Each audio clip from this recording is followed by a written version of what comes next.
কে কে তিলের ভর্তা খেয়েছো? তিল এভাবে হালকা করে ভেজে পাটায় কাঁচামরিচ, তারপরে পেঁয়াজ, রসুন এগুলো দিয়ে ভর্তা করে খেয়ে দেখো কখনো, অনেক মজা। তিলের ভর্তা আজকে আম্মু রান্না করছিল, আর আজকে রাতে এটা খাওয়া হবে।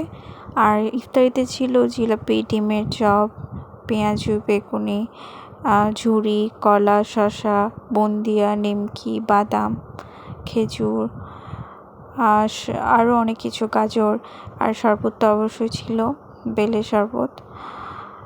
তো এছাড়া আমি বলেছিলাম একটু ছোলার বিরিয়ানি খাবো।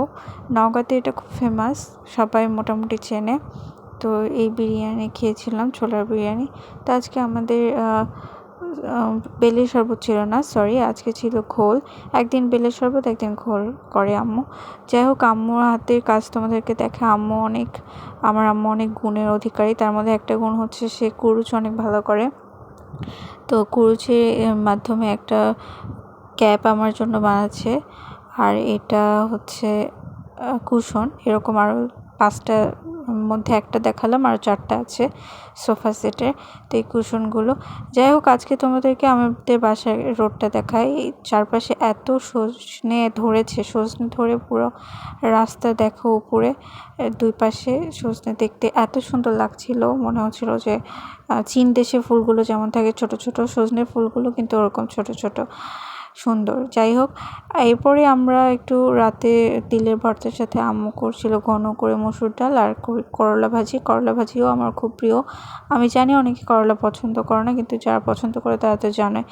আর আমি কিছু বাজারে গিয়ে কিনে এনেছি কফি বানানোর জন্য, বিটার একটা কিনেছি, অনেকে কফি উইক্সও বলে এটাকে। আর এটা হচ্ছে ইফতারি, আমার ছোট চাচু ইফতারি, মিলাদের ইফতারি একসাথে 2টা আর কি করেছে। তো ওইটার ইফতারি দিয়ে গেছিলো, মিলাদের তবারকও বলতে পারো। তো আজকে হচ্ছে বেলের শরবত হয়েছে, এটা হচ্ছে পরের দিনে। আসলে একসাথে 2টা দিনের ব্লগ তোমাদেরকে অ্যাড করে দেখাচ্ছি। আর আম্মু কিন্তু ছোলা কাঁচা আদা কুচি দিয়ে খায়, এটা নাকি শরীরে বল হয়। আমি জানি না সত্যি বল হয় কি না, আমি তো কোনো কিছু ফিল করিনি। ইফতার করার পর আমার কোনো শক্তি থাকে না, টায়ার্ড লাগে। যাই হোক, তবারকে কী কী ছিল এক ঝলক তোমরা দেখে নাও।